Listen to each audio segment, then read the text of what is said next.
নমস্কার বন্ধুরা, মৌস কিচেনে সকলকে স্বাগত জানাচ্ছি। আজকে যে রেসিপিটি আমি আপনাদের সামনে শেয়ার করছি সেটি হলো এগ চিলি। এই এগ চিলিটা আমি একটু অন্য টাইপের রান্না করেছি। এটি রুটি পরোটার সাথে খেতে দুর্দান্ত লাগে।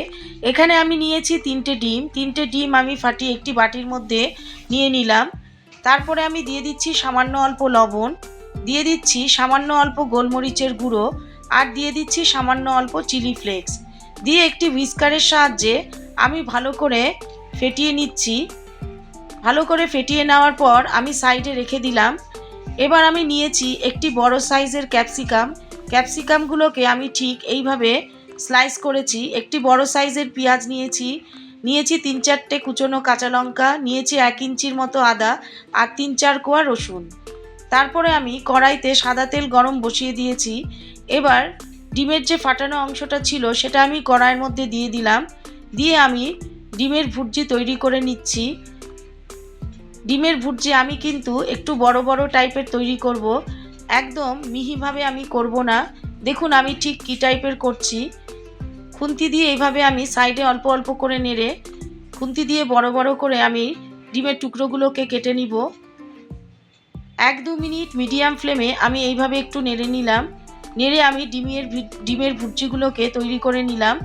এবার আমি বাটির মধ্যে উঠিয়ে নিচ্ছি। এবার এই সেম কড়াইয়ের মধ্যে আমি 2 চামচের মতো সাদা তেল দিয়ে দিলাম।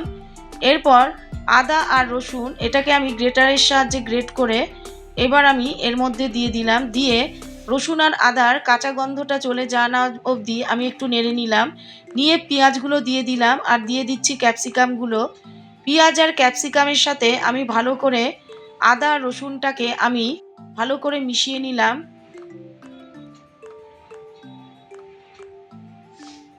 এরপরে আমি এর মধ্যে কাঁচা লঙ্কাগুলো দিয়ে দেব।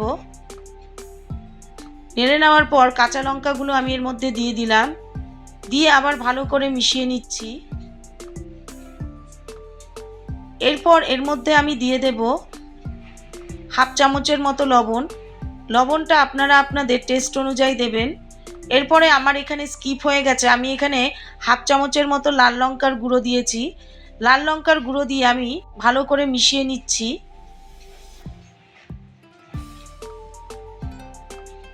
তারপরে এখানে আমি দিয়ে দিলাম 1 চামচের মতো সয়া সস, আর দিয়ে দিচ্ছি 2 চামচের মতো টমেটো সস।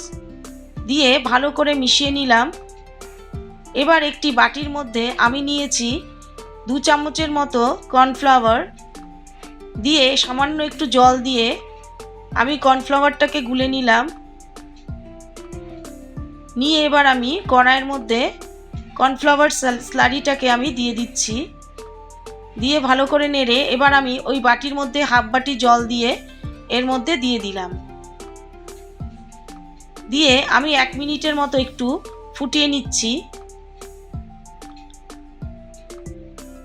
এর মধ্যে দিয়ে দিচ্ছি আমি 1/2 চামচের মতো চিনিটা দিলাম তার কারণ একটু টক ভাবটা যাতে ব্যালেন্স হওয়ার জন্য আমি একটু চিনি দিয়ে দিলাম। এর মধ্যে আমি সস দিয়েছি, তার জন্য সামান্য অল্প চিনি দিলাম। এরপর আমি ডিমের ভুর্জিগুলো দিয়ে আবার 1 মিনিট ভালো করে নাড়াচাড়া করে নিলাম। দিয়ে আমি 1/2 চামচের মতো গোলমরিচের গুঁড়ো দিলাম। দিয়ে ভালো করে মিশিয়ে নিচ্ছি। আমি একদম পাতলাও করিনি আবার একদম ঘনও করিনি, ঠিক দেখুন আমি এই টাইপের করেছি। এইভাবে একবার এগ চিলি তৈরি করে দেখুন, রুটি পরোটার সাথে খেতে দুর্দান্ত লাগে। আমি এবার বাটির মধ্যে উঠিয়ে নিলাম। এই রেসিপিটি দেখার জন্য ধন্যবাদ।